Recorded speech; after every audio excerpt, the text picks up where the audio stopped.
Ako si Ramon, isang mangangalakal ng prutas sa bayan ng San Miguel. Simulat sa pool, ang inaalok kong mga mansanas, peras at bananas ay palaging sariwa at matamis. Ngunit sa kabila nito, ang aming tindahan ay nahaharap sa matinding kompetisyon.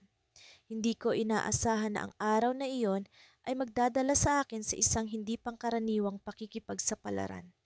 Habang naglalakad ako sa palengke, napansin ko si Carlos, ang mangangalakal ng isda, na tila balisa.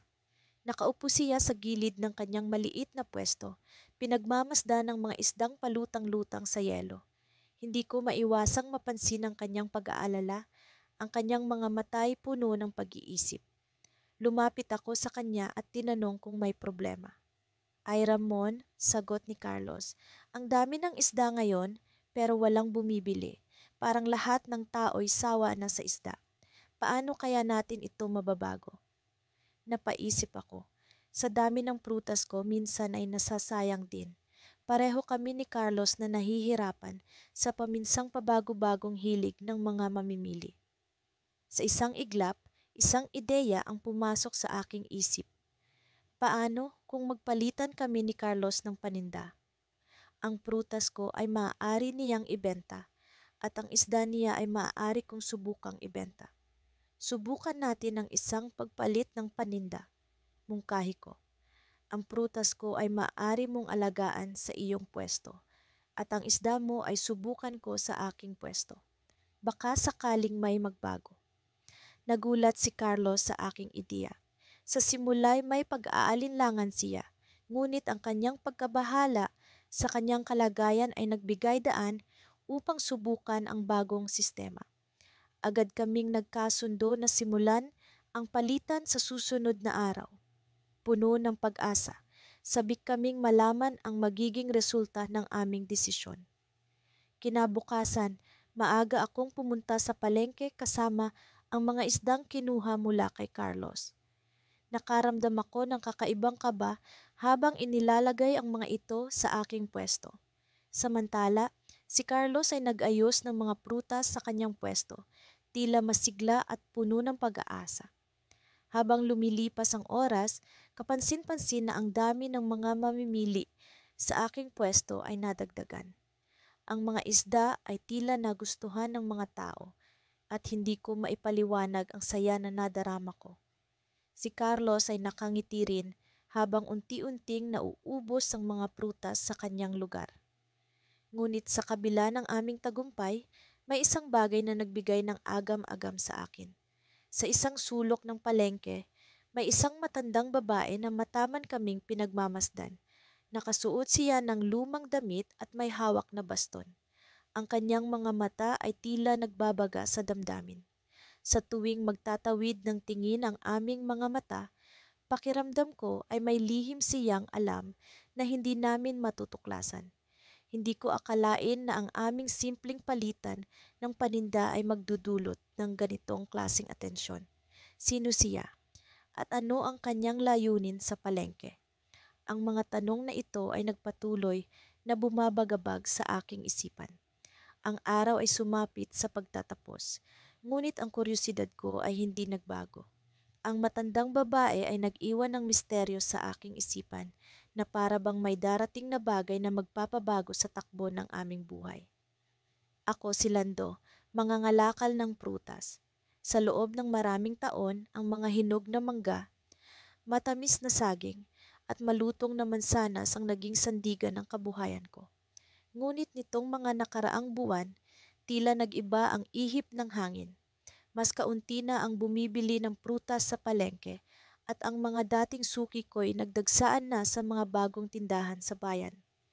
Kaya't nang makilala ko si Densyo, ang mangangalakal ng isda sa kabilang bayan, tila nagkaroon ako ng bagong pag-asa. Sa aming unang pag-uusap, iminungkahi niya ang isang ideya na hindi ko agad naisip. Bakit hindi kami magpalitan ng paninda para maabot ang mas malawak na merkado? Ang prutas ko'y dadalhin niya sa mga pamilihan ng kanyang bayan at ang mga isda niya'y ako naman ang magbebenta sa aming lugar. Pare, Sabi niya habang nilalagyan ng yelo ang mga sariwa niyang bangus. Ang mga tao dito sawa na sa puro isda. Pero sa bayan niyo, sigurado akong bebenta to. Ganoon din sa mga prutas mo. Alam kong magugustuhan to ng mga tao rito. Napaisip ako. Tila may katwiran siya, ngunit sa totoo lang, hindi ko lubos na kilala si Densyo. Baka sa huli, ako ang malugi. Pero sa kabilang banda, ano pa ba ang mawawala sa akin? Kung hindi ako kikilos, baka tuluyan ng maglaho ang negosyo ko. Subukan natin, sagot ko. Pero kailangan nating magtulungan ng patas. Kapag nalaman kong may daya ka, tapos na ang usapan natin. Ngumiti siya at nag-abot ng kamay. Pare, sa negosyo, tiwala ang puhunan. Huwag kang mag-alala. Magtatagumpay tayo sabay. Dumating ang unang araw ng aming palitan. Inihatid ko ang mga pinakapiling prutas mula sa aming taniman. Mangga, saging at kaunting rambutan. Kapalit nito, iniabot naman sa akin ni Densyo ang isang banyera ng sariwang isda, bangus, tilapia at galunggong. Amoy dagat ang buong palengke ko nang dumating ako. At sa totoo lang, medyo kinabahan ako. Sanay akong kausapin ng mga mamimiling naghahanap ng matamis na prutas. Pero paano ko kaya bebentahan ng mga ito ng isda? Sa unang oras, halos walang lumalapit sa pwesto ko.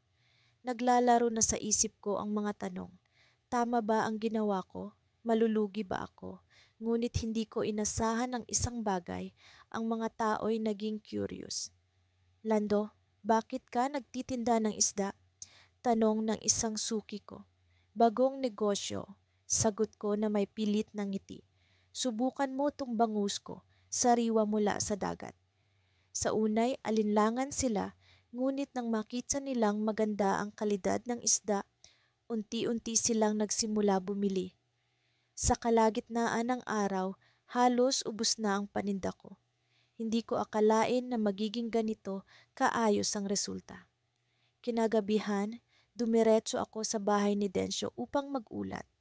Nang makita ko siya, napansin kong nakangiti siya habang binibilang ang kita mula sa napagbentahan ng aking prutas. Lando, ang ganda ng takbo ng araw ko, aniya, halos pinag-agawan ng mangga mo. Sabi ko na papatok to rito. Ngumiti ako. Ganoon din dito. Ang mga isda mo parang bagong atraksyon sa palengke. Akala ko nga walang bibili pero naubos din. Napuno ng pag-asa ang aming pag-uusap. Napagkasunduan naming ituloy ang palitan sa susunod na linggo. Ngunit habang papauwi ako, may napansin akong kakaiba. Sa loob ng isang maliit na eskinita, nakita ko ang anino ng isang tao.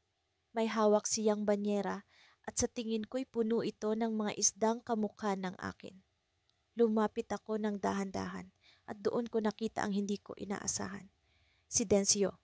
Narinig ko ang usapan niya sa dalawang lalaki. Siguraduhin na yung maayos ang pag-iimbak nito, sabi ni Densyo. Ayokong may masira sa mga isdang galing sa Ajepreseris iba nating supplier at sisis activities. Ayos lang kahit magkahalo-halo. Basta't mas malaki ang kita. Napakunot ang noo ko. Iba nating supplier? Bulong ko sa sarili. Hindi ba't sinabi niyang ang mga isda niya'y sariwa mula sa dagat? Hindi ko alam kung anong mararamdaman ko. Pinakikinggan ko pa ang usapan nila nang biglang tumingin si Densyo sa direksyon ko. Agad akong umatras at nagtago sa dilim. Nang makalayo na ako, ang tanong sa isip ko'y malinaw. May itinatago ba si Densyo? At kung mayroon, paano ito makakaapekto sa aming kasunduan? Habang naglalakad pa uwi, ramdam ko ang kaba sa dibdib ko. Kung totoo ang iniisip ko, baka hindi lang negosyo ang nakasalalay dito, baka pati ang tiwala ko. Tuloy ba ang aming palitan? O ito na ang simula ng isang malaking problema? Hindi ko alam. Ngunit isang bagay ang sigurado. Sisiguraduhin kong malalaman ko ang totoo. Sa kabila ng mga pagsubok na aming pinagdaanan, ako, si Mateo, ang mangangalakal ng prutas, ay nakahanap ng bagong pag-asa sa aming kasunduan ni Rico, ang mangangalakal ng isda. Ang aming palitan ng paninda ay hindi lamang nagbigay ng benepisyo sa aming negosyo, kundi pati na rin sa aming pamumuhay. Sa tuwing kami nagkikita, hindi lamang ang amoy ng mga sariwang prutas at isda ang pumupuno sa paligid, kundi pati na rin ang kislap ng pagkakataon na nagtutulungan kami para sa mas magandang kinabukasan. Ang aming palitan ay naging regular na parte ng aming lingguhan. Tuwing umaga ng Sabado, sa maliit na palengke sa gilid ng ilog, kami nagtatagpo't nag-uusap.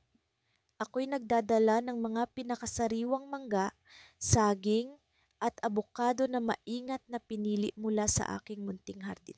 Si Rico naman ay may daladalang mga sariwang huling isda na galing sa kanyang mga lambat na nakalatag sa karagatan. Mateo, napansin kong mas lumalaki ang mga mangga mo ngayon, sabi ni Rico habang masusing sinusuri ang mga prutas. Ano ang sekreto mo? Ngumiti ako at sinagot, walang ibang sekreto kundi tiyaga at tamang pag-aalaga.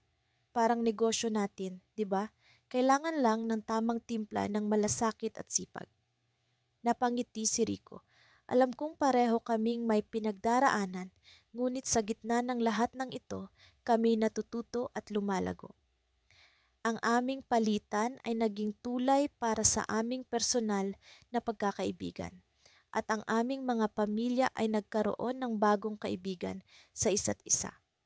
Sa kabila ng aming tagumpay, nararamdaman kong may kakaibang hangin sa paligid. Isang umaga, habang kami nag-uusap sa palengke, napansin kong may kakaibang galaw ng tao sa paligid. Ang mga mangangalakal sa palengke ay tila nagmamasid sa amin. Ang kanilang mga mata ay puno ng pagtataka at hinala. Parang mayroong balita na nag-uumpisang kumalat, ngunit hindi ko matukoy kung ano iyon. Rico, napansin mo ba ang tingin ng mga tao sa paligid? Tanong ko, binababa ang kahon ng saging. Tila may usap-usapan tungkol sa atin, sagot ni Rico habang inaayos ang mga isda sa kanyang pwesto. Wala tayong ginagawang masama, Mateo. Ang palitan natin ay para sa ikabubuti ng lahat. Ngunit hindi ko maiwasang mag-alala. Sa isang maliit na bayan tulad ng sa amin, ang tsismis ay mabilis kumalat at maaaring magdala ng hindi inaasahang problema. Sa aming pag-uusap, napagpasiyahan namin ni Rico na harapin ang anumang usapin na maaaring lumutang. Kami nagdesisyon na maging bukas sa lahat ng mangangalakal sa palengke tungkol sa aming palitan, ipaliwanag ang benepisyo nito at anyayahan silang sumali kung nais nila. Sa susunod na Sabado, nagpasya kaming magdaos ng munting pulong sa palengke. Inimbitahan namin ang lahat ng mangangalakal na makiisa. Ang aming layunin ay hindi lamang upang ipagtanggol ang aming sarili, kundi upang ipakita kung paano ang kooperasyon ay maaaring magdala ng mas malaking kita para sa lahat. Ang pulong ay naging madamdamin, puno ng kwento ng pagsusumikap at pangarap. Si Rico ay nagbahagi ng kanyang karanasan sa paglalayag, habang ako naman ay nagkwento ng aking pag-aalaga sa mga puno ng prutas. Ngunit sa gitna ng aming pag-uusap, isang matandang mangangalakal, si Lolo Ben, ang biglang tumayo at nagtanong, Mateo, Rico, may naririnig akong balita na may bagong mangangalakal na darating. Sinasabi nilang makapangyarihan siya at maaaring makagulo sa ating kalakaran. Ano ang gagawin natin? Ang tanong ni Lolo Ben ay para bang isang mabigat na palaso na tumama sa aming puso. Hindi namin inaasahan ang ganitong balita. Sino ang mangangalakal na ito? At paano niya maaapektuhan ang aming kasunduan? Sa pagwawakas ng pulong, kami ay nagpasya na alamin ang lahat ng aming makakaya tungkol sa misteryosong mangangalakal. Kami nag-iwan ng pangako sa isa't isa na ipagpatuloy ang aming palitan at protektahan ang aming mga pamilya sa anumang balakid na darating. Habang kami nag-iimpake ng aming mga paninda sa hapon na iyon, hindi ko maiwasang mag-isip tungkol sa maaaring mangyari. Ang palengke ay tila tahimik, ang mga mangangalakal ay nag-uusap-usap sa maliliit na grupo. Parang may unos na paparating, ngunit handa kaming harapin ito ng magkasama. Sa aming paglalakad pauwi, si Rico ay bumulong. Mateo, anuman ang mangyari, alam kong kaya natin ito. Ang pagkakaibigan natin ang pinakamalaking puhunan. Sa mga salitang iyon, ako'y nakaramdam ng lakas at pag-asa. Ngunit sa likod ng aking isipan, ang mga tanong ay patuloy na lumulutang. Sino ang mangangalakal na darating? At paano niya babaguhin ang aming munting mundo? Sa susunod na linggo, ang sagot ay darating at ang aming mga desisyon ay susubukin sa paraang hindi pa namin naranasan. Ngunit sa ngayon, ako'y umaasa, naniniwala sa kapangyarihan ng kooperasyon at pagkakaibigan. Sa umaga ng ikatlong linggo mula nang nagsimula ang aming kauna-unahang palitan ng paninda, nagising ako na may bagong pag-asa. Alam kong darating si Thomas, ang mangangalakal ng isda, para sa aming regular na palitan. Hindi ko maiwasang mag-isip kung paano ko mapapabuti pa ang aming kasunduan. Sa bawat palitan, natututo kami ng mga bagong paraan upang mapalago ang aming mga negosyong magkasama. Habang inaayos ko ang mga kahon ng prutas sa tindahan, napansin kong may kakaibang kasiglahan ang bawat kulay ng mga bunga. Ang mga sariwang mangga ay tila kumikinang sa ilalim ng sikat ng araw. Ang mga mansanas ay may kaakit-akit na pulang kulay na tila nag-aanyaya ng tamis sa mga mata ng sino mang titingin. Ang mga saging naman ay nasa tamang pagkahinog, hinog na animoy humihiling ng agarang pagdampot. Nang dumating si Tomas, dala-dala ang kanyang mga kahon ng sariwang isda, agad kong naramdaman ang kapwa namin pag-asa sa araw na iyon. Magandang umaga ka, Pedro. Bati niya sa akin habang inilalapag ang kanyang mga paninda sa tabi ng aking mga prutas. Mukhang masagana ang ani mo ngayon.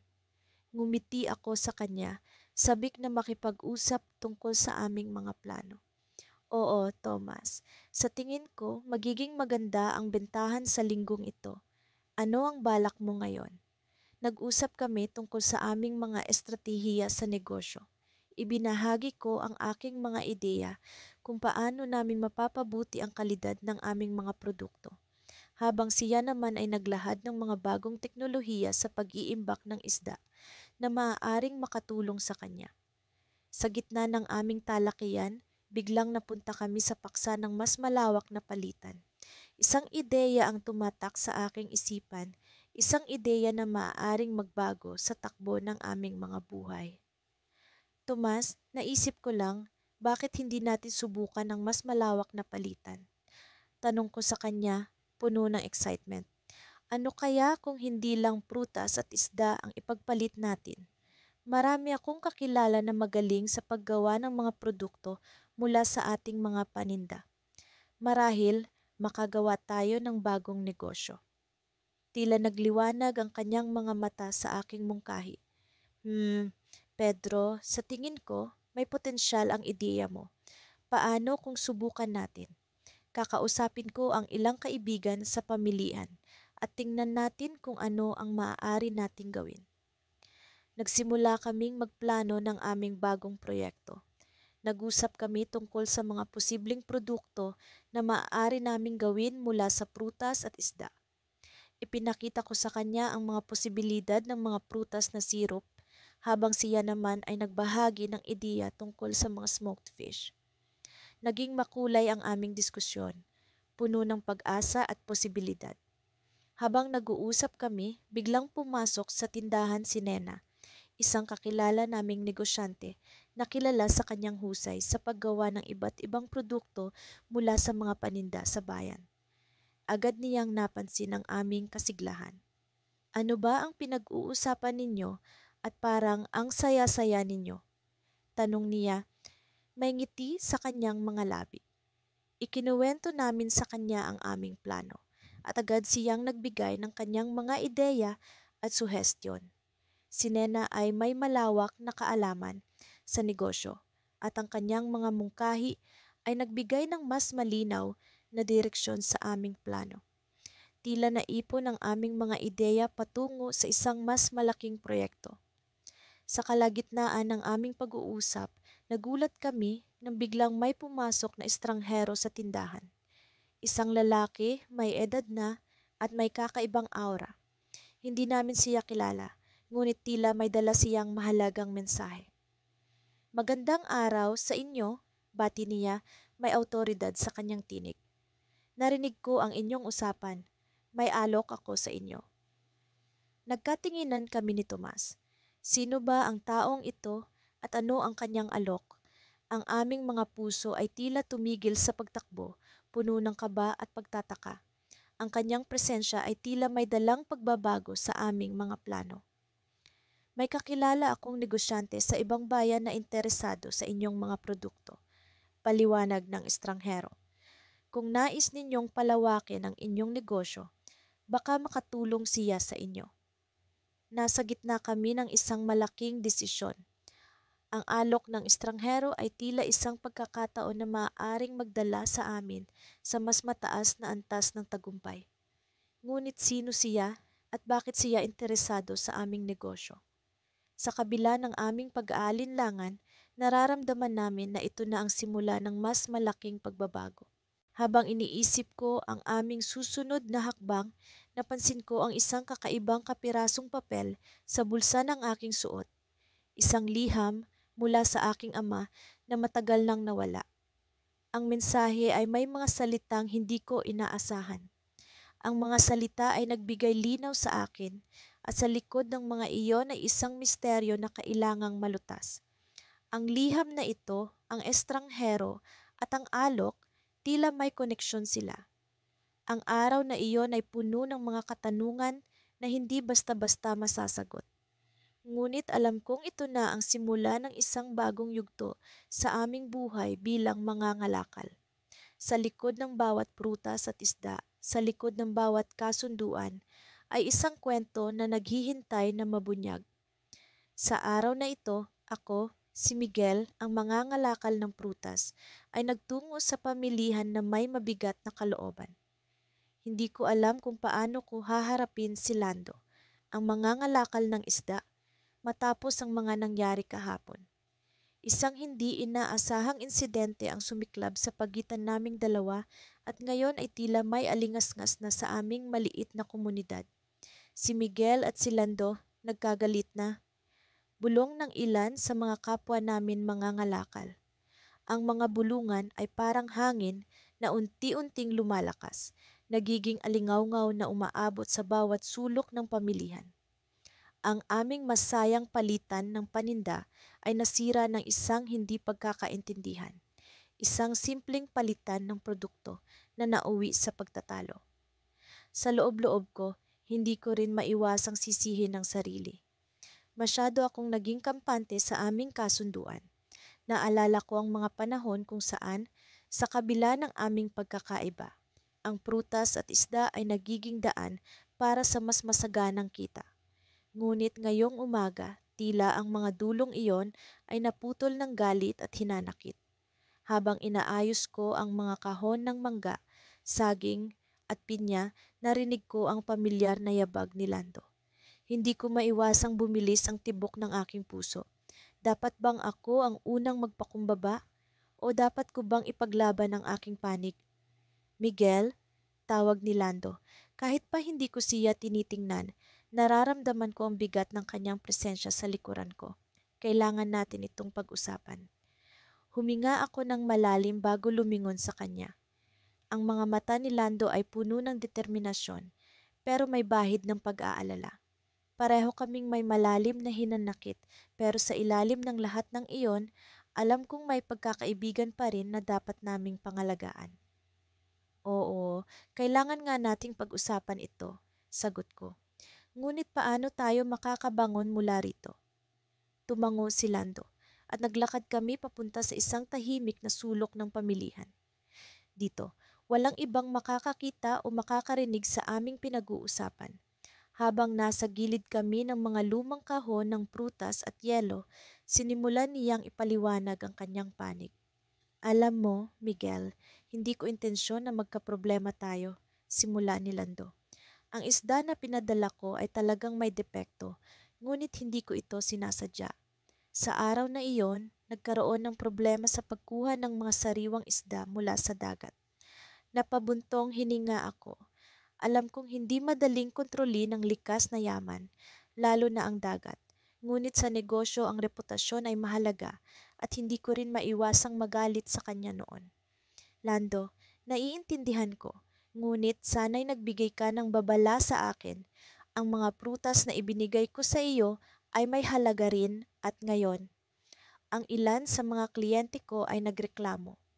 Nagkibit balikat si Lando. Miguel, pareho tayong nagkamali. Hindi ko man maibabalik ang mga nasira, ngunit maaari tayong bumuo muli ng tiwala. Sa puntong iyon, dumating ang isang hindi inaasahang pagkakataon. Isang matandang babae ang lumapit sa amin, may dala-dalang basket ng mga lumang prutas at isda. Siya ay tila nagugulumihanan at ang mga mata niya ay naglalaman ng kwento ng pangangalakal noong kanyang kabataan. Mga anak, alam niyo ba kung ano ang tunay na halaga ng inyong ginagawa? Tanong niya. Nagkatinginan kami ni Lando, hindi alam kung ano ang isasagot. Ang halaga ng inyong ginagawa ay hindi lamang sa kita, patuloy ng matanda. Ito ay nasa pagbuo ng koneksyon, sa pagtulong sa isa't isa at sa pag-unawa sa mga pagkakaiba. Parang isang ilaw ang biglang sumiklab sa aking isipan. Sa kabila ng aming mga pagkakaiba, ang aming palitan ay hindi lamang tungkol sa prutas at isda. Ito ay tungkol sa pagtitiwala, sa pagtutulungan, sa pag-unawa sa mga sitwasyon. Naiintindihan ko, sabi ko kay Lando. Magsimula tayo muli. Ngumiti si Lando at ang kanyang namngiti ay tila isang sinag ng pag-asa. Oo, Miguel, magsimula tayo muli at sa pagkakataong ito mas magiging responsable tayo. Ngunit bago pa man namin maipagpatuloy ang aming usapan, isang hindi inaasahang pangyayari ang nagbago sa takbo ng araw. Isang malakas na sigaw ang umalingaw-ngaw mula sa gitna ng pamilihan. Tulong! May nawawala! Ang sigaw ay mula sa isang bata, ang anak ng isa sa mga mangangalakal ng gulay. At sa aming pagtakbo upang alamin ang nangyari, nalaman namin na ang bata ay nawala sa loob ng pamilihan. Sa kabila ng aming mga pagkakaiba, nagkatinginan kami ni Lando at alam namin na may mas mahalaga kaming misyon sa oras na ito. Ano kaya ang naghihintay sa amin sa pag-ahanap ng nawawalang bata? At paano nito susubukin ang aming bagong tatag na pagkakaibigan? Sa araw na ito, tila napakaganda ng panahon para sa pagninegosyo. Ang araw ay sumisinag ng may kaaya-ayang init at ang amihan ay nagdadala ng sariwang simoy mula sa dagat. Ako si Lino, isang mangangalakal ng isda, at kasama ko si Pedro, ang mangangalakal ng prutas na aking nakilala at naging kaibigan sa paglipas ng panahon. Magkasama naming nilalakad ang kalsadang pamilihan na puno ng iba't ibang uri ng mga nagtitinda. Pedro, wika ko sa kanya habang kami naglalakad. Eto na marahil ang pagkakataon natin na parehong kumita ng malaki. Alam kong hirap tayo noong mga nakaraang linggo, pero sa dami ng tao ngayon, sigurado akong may magandang mangyayari. Ngumiti si Pedro at tumango. Tama ka, Lino, at ang ating kasunduan ay patuloy na nagbibigay sa atin ng kapwa-benepisyo. Ang pagpalit ng ating mga paninda ay naging susi sa mas malawak na merkado. Sa aming kasunduan, pinagpalit namin ang ilang bahagi ng aming paninda. Ako'y nagdadala ng mga prutas mula sa kanya at siya naman nagdadala ng mga isda mula sa akin. Sa ganitong paraan, nadadagdagan ng aming mga kliyente at bumubukas ang mas maraming posibilidad ng kita. Habang kami nasa pamilihan, napansin ko ang isang grupo ng mga turista na tila interesado sa mga produkto. Sumulyap ako kay Pedro at sabay naming nilapitan ang grupo. Magandang araw po sa inyo, bati ni Pedro na may ngiting nag-aanyaya. Naghahanap po ba kayo ng sariwang prutas? Isa sa mga turista ang mangumiti pabilik. Oo, nais naming subukan ng mga lokal na produkto dito. Ano ang maire-rekomenda ninyo? kinuha ko ang pagkakataon at nagsalita. Kung nais ninyo ng kakaibang karanasan, mayroon din kaming sariwang isda na bagay pares sa mga prutas na ito. Isang espesyal na putahe na tiyak na magugustuhan ninyo. Napansin kong tila interesado ang mga turista sa aking mungkahi. Habang abala kaming nagbebenta, napansin ko ang isang pamilyar na mukha mula sa ibang bahagi ng pamilihan.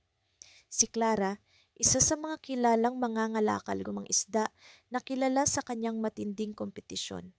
Hindi ko alam na siya'y narito rin. Nagbago ang ihip ng hangin. Biglang nagdulot ng kaba sa akin ang presensya ni Clara. Sa mga nakaraang taon, naging matinding kakumpetensya ko siya sa merkado.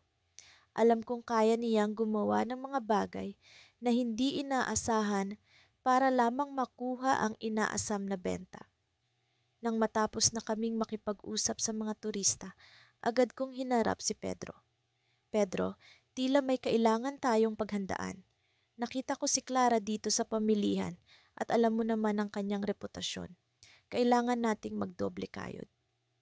Tumango si Pedro, ngunit sa kanyang mga mata ay may nakikitang kumpiyansa. Huwag kang mag-alala, Lino. Kung tayo'y magtutulungan, tiyak na malalampasan natin ito. Tama siya. Ang aming pagkakaibigan at pagtutulungan ang siyang sandigan namin laban sa kahit anong pagsubok. Gayunpaman, hindi ko maiwasang mag-alala sa mga maaaring gawin ni Clara. Habang patuloy kaming nagbebenta, napansin ko ang pagdami ng mga tao sa paligid ng pwesto ni Clara. May kung anong estratehiya siyang ginamit at tila epektibo ito. Kailangan naming gumawa ng hakbang bago pa man mahuli ang lahat. Paano kaya kung magbigay tayo ng libreng tikim sa mga dumadaan? Suhestiyon ko kay Pedro. Isang pagkakataon para maranasan nila ang lasa ng pinagsamang prutas at isda. Ngumiti siya at sumang-ayon.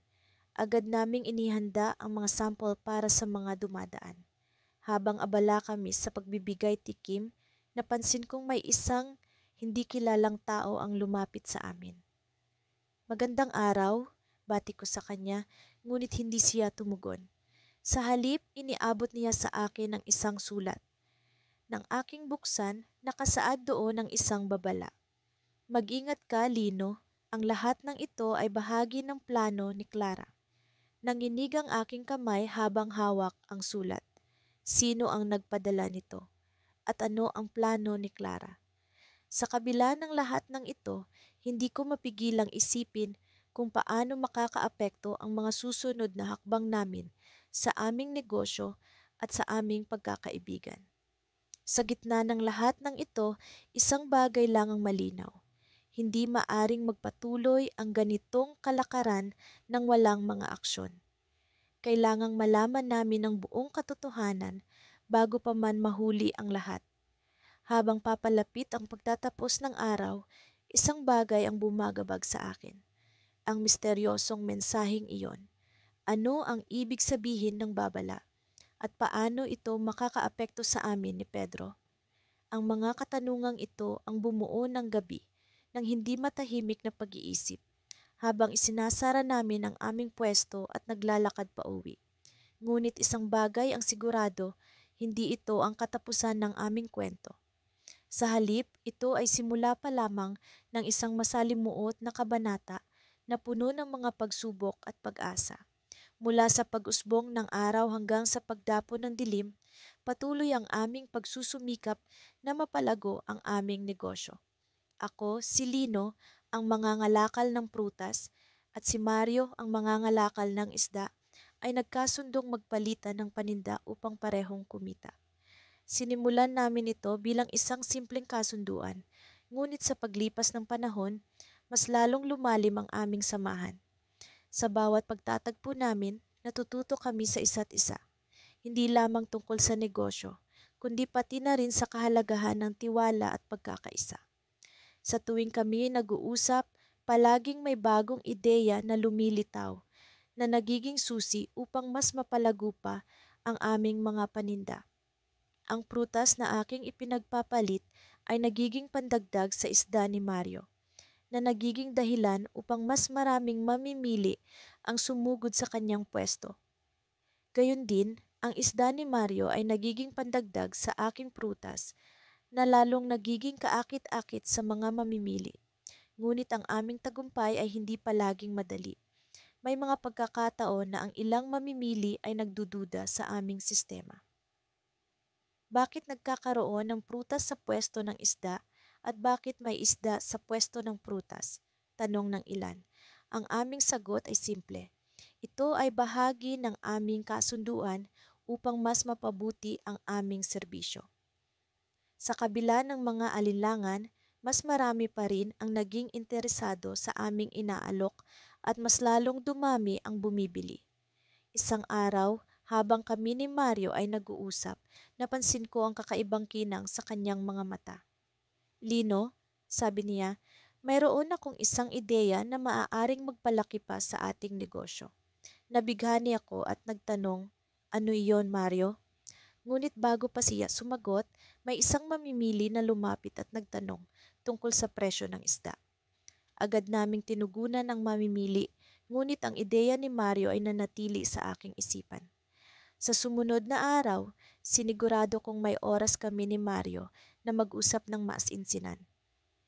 Ano ang ideya mo? Tanong ko. Isang lihim na kasunduan. Tugon niya habang ang kanyang boses ay puno ng pananabik. Kung tayo ay magtutulungan, hindi lamang sa pagpalitan ng paninda, kundi pati na rin sa pagbabahagi ng ating mga natutunan sa negosyo, mas lalaki ang ating kita. Naisip ko ang mga posibilidad. Ang pagbabahagi ng aming kaalaman ay maaaring magdala ng mas maraming benepisyo sa pareho naming hanay. Nakinig ako sa mga plano ni Mario at ako'y namangha sa kanyang mga estratehiya. Isang ideya ang kanyang inilahad, ang pagbuo ng isang espesyal na araw kung saan kami mag-aalok ng pinagsamang produkto, isang prutas at isda na menu na may espesyal na presyo. Ito'y kakaiba at tila magiging patok sa mga mamimili. Ngunit sa kabila ng lahat, may bahagi ng aking isipan na nagdududa. Baka ito'y hindi magustuhan ng lahat. Ngunit ang tiwala ko kay Mario ay nagbigay sa akin ng lakas ng loob upang sumubok. Sa sumunod na linggo, isinagawa namin ang plano. Ang aming pwesto ay puno ng mamimili. Ang ilan ay nagtataka sa bagong alok, ngunit ang karamihan ay na-curious at bumili. Ang araw na iyon ay naging matagumpay at nadama ko ang saya sa aming tagumpay. Ngunit sa gitna ng kasiyahan, isang kakatwang pangyayari ang naganap. Habang kami ni Mario ay nagbibilang ng aming kinita, may isang mahiwagang tao ang lumapit sa amin. Kilala niya ang aming pangalan, ang aming negosyo, at ang aming kasunduan. Hindi niyo ba alam kung ano ang nasa likod ng inyong tagumpay? Tanong ng estranghero na ang boses ay tila puno ng misteryo. May isang bagay na hindi niyo pa natutuklasan. Kami ni Mario ay nagtaka. Anong lihim ang kanyang tinutukoy? Ngunit bago pa kami makapagtanong, ang estranghero ay naglahong parang bula, iniwan kaming puno ng kuryosidad at pag-aalinlangan. Sa gabing iyon, hindi mapakali ang aking isipan. Ano ang hindi namin alam? Ano ang nasa likod ng aming tagumpay na hindi pa namin natutuklasan? Ang mga tanong na ito ay nagbigay sa akin ng pag-aalala, ngunit kasabay nito ay ang pananabik na alamin ang katotohanan. Ang aming tagumpay ay tila may kasamang misteryo at alam kong simula pa lamang ito ng isang mas malalim na kwento. Sa susunod na bahagi, tiyak na haharapin namin ni Mario ang mga tanong na ito at sana'y matuklasan ang kasagutan sa likod ng aming tagumpay. Ngunit sa ngayon, kami nananatiling nagtitiwala sa isa't isa at sa aming kasunduan na patuloy na magiging daan sa lalong pag-unlad ng aming negosyo. Ngunit ano ang magiging susunod na kabanata sa aming kwento? Iyon ang dapat naming tuklasin. Sa umagang ito, bumangon ako mula sa higaan na may kakaibang pakiramdam. Hindi ko mawari kung ito ba'y kaba o pananabik. Matapos ang ilang linggong pakikipagpalitan ng paninda sa mga ngalakalan ng isda, Si Lando, parang may nararamdaman akong bagong simula na paparating. Ako si Rosa, ang mangangalakal ng prutas, at sa bawat araw na lumilipas, ang aming pakikipagkalakalan ay nagiging mas kapaki-pakinabang para sa aming dalawa. Ngunit sa likod ng lahat ng ito, may nararamdaman akong hindi maipaliwanag na para bang may paparating na hindi inaasahan. Sa aming munting tindahan sa palengke, si Lando ay palaging maaga at may malaking nangiti sa kanyang muka. Rosa, maganda ang huli ko kahapon. Siguradong maraming bibili sa mga isda ko ngayon. Ani Lando habang inaayos ang kanyang mga paninda. Tumingin ako sa kanya at binalikan ng nangiti. Ganon din, Lando. Ang mga mangga ko'y hinog na at tamang-tama sa tamis. Sa buong linggo, maganda ang naging benta namin. Nagdesisyon kaming magpalitan ng karanasan tungkol sa negosyo kung paano namin mas mapapaganda pa ang aming mga paninda at kung paano namin matutulungan ang isa't isa sa aming mga suliranin. Nagkaroon kami ng kasunduan na palitan ng kaalaman, hindi lamang ang aming mga produkto. Sa ganitong paraan, naisip namin na ang aming tagumpay ay magiging tagumpay din ng isa't isa. Isang araw, habang abala ako sa pag-aayos ng aking mga prutas, mapansin kong tila may kakaibang pagkilos si Lando. Rosa, may importante akong sasabihin sa iyo, aniya habang may bahagyang pag-aalala sa kanyang muka. Lumapit siya sa akin at nag-umpisang magkwento tungkol sa isang mangangalakal ng karne na nag-aalok sa kanya ng mas malaking kita kapalit ng eksklusibong pag-aangkat ng kanyang mga isda. Ako'y nagulat sa kanyang sinabi. Hindi ko alam kung paano ito tatanggapin. Sa nakaraang buwan, naging maganda ang aming kalakaran at naramdaman kong hindi lamang kami katambal sa negosyo kundi maging sa pagkakaibigan. Ngunit ngayon, tila may pagbabago sa hangin. Ano ang plano mo, Lando? Tanong ko nang may pag-aalala. Rosa, hindi ko pa alam. Alam kong maganda ang naging kalakaran natin, pero ang alok ni Mang Tonyo ay mahirap tanggihan. Mas malaki ang kita, pero nangangahulugan ito na kailangan kong isantabi ang kasunduan natin. Paliwanag ni Lando. Sa kanyang mga mata, nakita ko ang pag-aalinlangan, pero naroon din ang pagnanasa para sa mas malaking kita. Hindi ko alam kung paano ko siya mahihikayat na manatili sa aming kasunduan. Sa loob-loob ko, naiintindihan ko ang kanyang sitwasyon. Sino ba naman ang hindi magnanais ng mas malaking kita, lalo na kung ito'y makakatulong sa kanyang pamilya? Ngunit, sa kabilang banda, alam ko rin na ang aming kasunduan ay hindi lamang para sa pera, kundi para sa tiwala at pagkakaibigan. Habang nag-iisip ako, bigla kong naalala ang mga salita ng aking ama. Ang tunay na tagumpay ay hindi nasusukat sa kita, kundi sa mga relasyon na nabuo. Sa puntong iyon, napagdesisyonan kong ipaglaban ang aming kasunduan, hindi lamang para sa negosyo, kundi para sa pagkakaibigan na nabuo. Lando, alam kong mahirap ang desisyon mo, pero nais kong ipaalala sa iyo ang mga bagay na pinagdaanan natin. Hindi lamang ito tungkol sa kita, kundi sa pagkakaibigan at tiwala.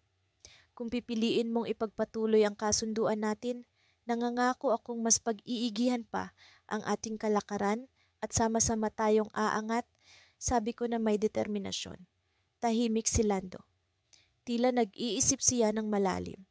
Sa kanyang mga mata, nakita ko ang pag-aalinlangan at ang pagnanais na gumawa ng tama.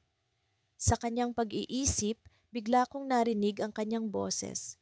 Rosa, kailangan ko ng panahon para mag-isip. Ngunit bago pa man ako magdesisyon, nais kong malaman mo na hindi ko kinalilimutan ang ating kasunduan. Sa puntong ito, ang aking puso'y puno ng pag-asa. Alam kong sa kabila ng kanyang pag-aalinlangan, naroon ang pagkakaibigan na aming nabuo. Ngunit sa likod ng pag-uusap na iyon, may nararamdaman akong hindi inaasahan.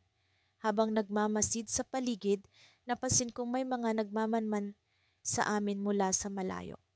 Hindi ko alam kung sino sila at kung ano ang kanilang layunin. pero alam kong may paparating na dapat paghandaan. Sa pagtatapos ng araw, habang si Lando ay naglalakad palayo, hindi ko maiwasang mag-isip sa mga mangangalakal na nagmamanman sa amin. Sino sila? Ano ang kanilang pakay? Sa likod ng mga tanong na ito, isang bagay ang malinaw. Hindi pa tapos ang aming kwento at may paparating na pagbabago na magbibigay ng bagong direksyon sa aming kalakaran.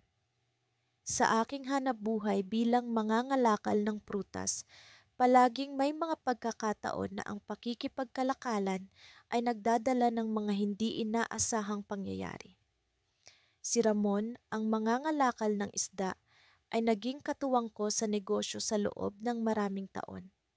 Sa kabila ng aming pagkakaiba sa produkto, natutunan naming magtulungan para sa ikabubuti ng aming mga kabuhayan.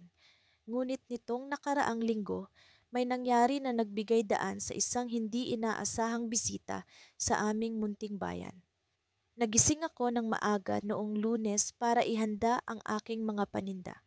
Ang mga prutas ay sariwa pa at ang kanilang makukulay na anyo ay nagbigay sa akin ng pag-asa sa magandang kita. Habang inaayos ko ang mga ito, bigla kong naisip si Ramon. Matagal na kaming hindi nagkikita at nag-uusap. Marahil ay abala rin siya sa kanyang negosyo. Napagdesisyonan kong bisitahin siya upang makipagpalitan ng balita at baka sakaling may mga bagong ideya na maaari naming matutunan mula sa isa't isa. Sa pagdating ko sa kanyang pwesto, nakita ko si Ramon na tila aburido. May problema ba, Ramon? Tanong ko agad. Nagulat siya sa aking pagdating ngunit agad ding ngumiti kahit pa may bahid ng pag-aalala sa kanyang mukha. Ito kasing bagong mangangalakal ng isda, si Elias ay dumating at nag-aalok ng mas murang presyo kaysa sa akin, paliwanag ni Ramon. Marami sa mga suki ko ang lumipat sa kanya. Hindi ko alam kung paano ko pa mapanatili ang negosyo. Sa kanyang sitwasyon, naisip ko ang halaga ng kooperasyon at ang aming matagal ng samahan. Bakit hindi natin subukang pag-isipan ang isang estratehiya? Marahil may paraan para hindi ka mawalan ng kita. Pagkatapos ng mahabang usapan, napagkasunduan namin na subukan ng isang bagong taktika. Isang pinagsamang pakete ng prutas at isda na maaari naming ialok sa aming mga suki sa mas magandang presyo. Ang ideya ay simple ngunit makabago. Sa halip na magtunggali, bakit hindi namin gamitin ang aming lakas para sa mas malaking benepisyo? Habang abala kami sa pag-aayos ng mga pakete, bigla naming narinig ang malakas na tunog ng tambol. Nagkatinginan kami ni Ramon, nagtataka sa pinagmulan ng tunog. Nang lumabas kami upang tingnan, isang grupo ng mga mangangalakal ang naglalakad sa gitna ng bayan. May dala-dalang mga iba't ibang produkto mula sa iba't ibang lugar. Isa sa kanila ay si Elias, ang bagong mangangalakal ng isda. Ngunit ang mas kahanga-hanga ay ang isang banyagang mangangalakal na kasama nila. Siya ay may mga kakaibang prutas at isda na hindi pa namin nakikita. Agad kaming lumapit ni Ramon upang makilala siya. Ako si Anton mula sa kabundukan ng Hilaga. Pakilala niya habang nakikipagkamay sa amin. Inalok niya kami ng kanyang mga produkto. At sa unang tingin pa lang, alam namin na ang mga ito ay may kakaibang kalidad, mga isdang hindi pangkaraniwan at mga prutas na may matamis na amoy. Sa kabila ng aming pinagsamang pakete, naisip namin ni Ramon na isang magandang pagkakataon ito upang palawakin ang aming kaalaman at makipagkalakalan sa banyagang mangangalakal. Ngunit sa gitna ng aming usapan, biglang umusbong ang isang di inaasahang balita. Si Elias, na tila isang karibal ni Ramon, ay lumapit sa amin. May alam akong isang lihim, sabi niya nang may misteryosong angiti. Ang mga produktong dala ni Anton ay may kakaibang kasaysayan. Nagkatinginan kami ni Ramon, nagtataka sa kanyang sinasabi. Ano ang ibig mong sabihin, Elias? Tanong ko. Ngunit bago niya kami masagot, biglang may lumapit na isang matandang lalaki, may hawak na lumang libro. Ang mga prutas at isda na iyan, aniya, ay bahagi ng isang sinaunang alamat. Sinasabing ang sino mang makakakain nito ay magkakaroon ng kakaibang kapangyarihan. Nagulat kami sa kanyang sinabi at sa isang iglap, ang mga tao sa paligid ay nagsimulang mag-usap-usap. Ang mga mata ni Anton ay nagliwanag, tila ba mayroon siyang lihim na hindi pa niya ipinapahayag. Sa aming pag-uusap, napagtanto ko na maaaring ito ang simula ng isang bagong kabanata sa aming negosyo. Isang kabanata na puno ng mga hindi inaasahang pangyayari at mga posibilidad. Ngunit sa kabila ng lahat, ang mga susunod na hakbang ay nanatiling misteryo. Sa isip ko, naglaro ang tanong, ano ang magiging papel namin ni Ramon sa kwentong ito? At paano namin haharapin ang bagong mangangalakal na si Anton, na tila may daladalang lihim na maaaring magbago sa takbo ng aming mga buhay? Hanggang sa muli, sa susunod na bahagi ng aming kwento. Ako'y si Lino, isang mangangalakal ng prutas na palaging naniniwala sa kapangyarihan ng pagtutulungan. Sa loob ng maraming taon, naging bahagi na ng buhay ko ang pagtitinda sa palengke ng mga sariwang prutas na galing sa aming maliit na taniman. Kay rami kong napagdaanan, ngunit ang pinakamakabuluhan ay ang pakikipag-ugnayan ko kay Ben, ang mangangalakal ng isda. Si Ben ay tahimik ngunit maparaan. Pareho kaming nagtitinda sa parehong palengke at sa tuwing magkakatabi ang aming pwesto, hindi maiwasang magkausap. Madalas naming napapansin na may mga araw na mahina ang benta ko, samantalang ang isda ni Ben ay mabilis na naubos. At may mga pagkakataon naman na siya ang mahina habang ang prutas ko'y mabenta. Isang araw, habang nag-uusap kami, habang nag-aalmusal ng pandesal at kape, nagkaroon kami ng ideya. Bakit hindi namin subukang magpalitan ng paninda upang parehong kumita? Sa simula, nagdadalawang isip ako. Hindi pa ako nakakaranas na magtinda ng isda at alam kong ganun din si Ben sa prutas. Ngunit sa kabila ng agam-agam, napagkasunduan namin na simulan ng palitan sa susunod na linggo. Nagpatuloy kami sa aming plano at sa unang mga araw ng aming pagtatangka, nagulat kami sa naging resulta.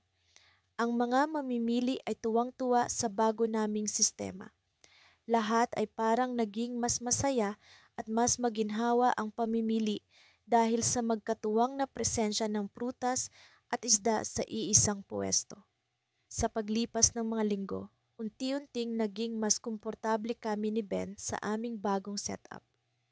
Natutunan ko ang tamang paraan ng paghawak ng isda, mula sa pag-aayos at pag-aalaga, hanggang sa tamang paraan ng pagpepreserba. Si Ben naman ay natutong pumili ng mga tamang prutas kung paano ito dapat i-display upang mukhang kaakit-akit sa mga mamimili. Ang dati naming agwat sa kaalaman ay unti-unting nawawala. Ang palitan namin ay tila naging simbolo ng pagtutulungan at pagkakaibigan. Isang umaga, habang nag-aayos kami ng aming paninda, may lumapit na isang kakaibang mamimili. Siya'y may suot na magarang damit at tila may sinasadyang layunin. Ang pangalan niya ay si Mr. Ramirez, isang negosyanteng kilala sa buong bayan. Ipinahayag niya ang kanyang paghahanga sa aming sistema ng palitan. Sa kanyang palagay, ang ideya namin ay may potensyal na lumago at maging mas malawak. Nag-alok siya ng isang kasunduan. Gusto niyang mag-invest sa aming negosyo upang ito'y palawakin pa. Sa kabila ng aming kasiyahan, may naramdaman akong hindi ko maipaliwanag. Sa likod ng kanyang mangiti ay tila mayroong lihim na hindi ko mabasa. Si Ben, sa kabilang banda, ay tila kumbinsido sa alok ni Mr. Ramirez. Nagkaroon kami ng mahabang pag-uusap at pinagdesisyonan naming tanggapin ang kanyang alok, sa pag-asang ito'y makabubuti sa aming negosyo. Sa mga unang buwan ng pakikipagkasundo kay Mr. Ramirez, naramdaman namin ang pag-unlad.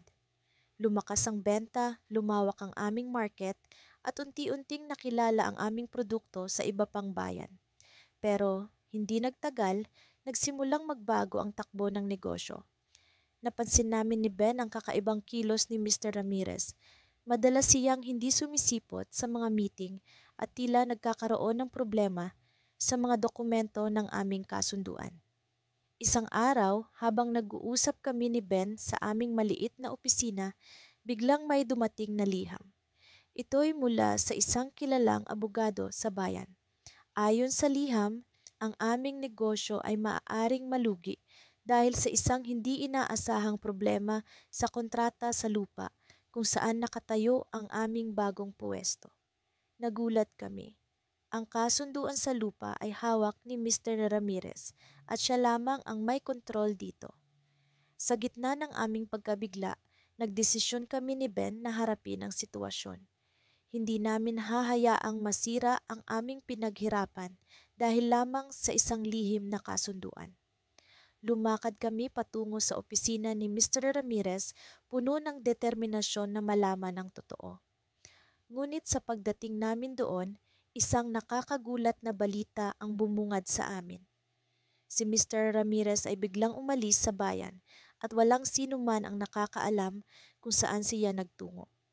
Sa puntong iyon, naramdaman namin ang bigat ng sitwasyon. Ano ang magiging kinabukasan ng aming negosyo? Paano namin susolusyonan ang problema sa lupa? Sa likod ng lahat ng ito'y may isang tanong na bumabagabag sa akin. Ano ang tunay na motibo ni Mr. Ramirez sa pag-alis? Sa kabila ng lahat, nanatili ang aming pag-asa. Alam naming sa bawat suliranin ay may solusyon, basta't magtutulungan kami at hindi susuko. Ngunit sa likod ng aming determinasyon, may bumabalot na misteryo na kailangang matuklasan at ito'y isang pakikipagsapalaran na dapat naming harapin. Sa ilalim ng maliwanag na sinag ng araw, ako'y muling naglalakad patungo sa pamilihan. Ako si Ramon, ang mangangalakal ng prutas, at sa bawat hakbang ko'y nararamdaman ko ang bigat ng mga pagsubok na dinanas namin ni Thomas, ang mangangalakal ng isda. Sa aming mga negosasyon nitong mga nakaraang linggo, maraming bagay ang nagbago sa aming pananaw sa kalakalan. Ngayon, dala ko ang mga pinakapili kong mangga at saging. Umaasa na ang mga ito'y magiging susi sa aming pag-unlad. Pagdating ko sa pamilihan, agad kong nakita si Tomas na abala sa pag-aayos ng kanyang mga panindang isda. Sa kabila ng kanyang pagod, kitang-kita ang mangiti sa kanyang mukha habang tinutulungan ang isang mamimili. "Ramon!" sigaw niya sabay kaway sa akin. Agad kong nilapitan ang kanyang pwesto, dala ang mga prutas na handa kong ipagpalit para sa ilang kilong isda. "Magandang umaga, Tomas," bati ko habang inilalapag ang mga prutas sa kanyang mesa. "Mukhang maganda ang takbo ng negosyo mo." "Oh, Ramon, salamat sa tulong mo at sa ating palitan. Ang mga prutas mo'y patok sa aking mga mamimili," tugon niya habang tinitingnan ang mga mangga. "At ang mga isda ko naman ay mabilis na nauubos sa iyong pwesto." Habang nag-uusap kami, napansin kong may isang lalaking nakamasid sa amin mula sa malayo. Hindi ko siya kilala, ngunit may kakaiba sa kanyang tingin. Parang may balak siyang hindi maganda. Sinubukan kong ipagwalang bahala ito, ngunit hindi ko maiwasan ang pag-aalala. "Tomas, napansin mo ba ang lalaking iyon na nakatingin sa atin?" Tanong ko, sabay turo sa direksyon ng lalaki. Seryoso niyang sinulyapan ng lalaking tinutukoy ko. "Oo, Ramon, kanina pa siya diyan. Mukhang may interes siyang malaman ang ginagawa natin." Nagpatuloy kami sa aming palitan, ngunit di ko maiwasang mapansin ang lalaki. Sa bawat kilos namin, siya'y tila nagmamasid, kinikilatis ang bawat galaw. Nagsimula akong magtanong-tanong sa aking isip, ano kaya ang motibo ng lalaking ito? May balak ba siyang sirain ang aming negosasyon o baka naman isa siyang potensyal na mamimili? Sa kabila ng aking pag-aalala, naging maayos ang aming palitan ni Thomas. Ilang kilong isda ang nakuha ko kapalit ng aking mga mangga at saging. Habang nag-aayos kami ng aming mga paninda, nagpatuloy pa rin ang pagmamasid ng lalaki, mas lalong lumapit sa aming pwesto. Ramon, baka gusto niyang makipag-usap, bulong ni Tomas sa akin. Alamin natin kung ano ang pakay niya. Magtataka man, sinubukan kong maging kalmado. Lumapit ako sa lalaki, dalaang nangiti sa aking muka. Magandang umaga po. May maitutulong ba kami sa inyo? Ang lalaki ngumiti, ngunit hindi ko mabasa ang kanyang intensyon. Magandang umaga rin. Napansin ko ang inyong palitan. Mukhang maganda ang inyong sistema. Oo, tulungan kami ni Tomas sa pagpapalitan ng paninda. Tugon ko. Pareho kaming kumikita at natutulungan ang isa't isa. Tumango ang lalaki, tila nag-iisip. Sa tingin ko'y may mas maganda kayong maaring gawin upang mas mapalago ang inyong negosyo. Napatingin ako kay Thomas na tila naguguluhan din sa sinasabi ng lalaki. Ano ang ibig mong sabihin? Tanong ni Tomas. May kakilala akong negosyante na interesado sa inyong sistema. Kung kayo'y interesado, maaari ko kayong ipakilala sa kanya. Malaki ang potensyal na makukuha niyo sa partnership na ito. Bigla akong nakaramdam ng pag-aalinlangan. Sa kabila ng posibleng magandang oportunidad, alam kong kailangang maging maingat kami ni Thomas. Baka maaari niyo kaming bigyan ng panahon para pag-isipan ito, sabi ko. Oo, Ramon, tama ka. Hindi natin dapat madaliin ang desisyon, sagot ni Tomas. Oo, walang problema, sabi ng lalaki sabay abot ng kanyang card. Kung sakaling magbago ang isip niyo, maaari niyo akong tawagan. Kinuha ko ang card at tiningnan ang pangalan sa papel. Hindi kilala ang negosyanteng nakalista, ngunit tila may kapangyarihan at impluwensiya. Habang papalayo ang lalaki, nag-iwan siya ng isang hamon sa aming isipan. Sa kabila ng posibilidad, alam kong dapat pa ring mag-ingat kami. Sa pag-iisip ng mga susunod na hakbang, isang tanong ang bumabagabag sa akin. Tama bang pagkatiwalaan ng taong ito? Habang papalubog ang araw, nagpatuloy kami ni Tomas sa aming negosyo. Ngunit ang posibilidad ng mas malaking oportunidad ay patuloy na gumugulo sa aming isipan. Alam kong sa bawat desisyon ay may kaakibat na responsibilidad. Ngayon, kailangan namin pag-isipan ang aming susunod na hakbang. Ngunit isang bagay ang tiyak, ang aming pagkakaibigan at pagtutulungan ay hindi matitinag sa anumang pagsubok. Sa kinabukasan ang desisyon namin ay maaring magbago ng lahat. Ngunit sa ngayon, ang aming palitan ay nananatiling matatag. Isa itong kwento ng pagtutulungan at tiwala. Ngunit sa likod ng lahat ng ito, may nagtatago pa ring misteryo sa lalaking iyon na maaring magdala ng hindi inaasahang pagbabago sa aming mga buhay.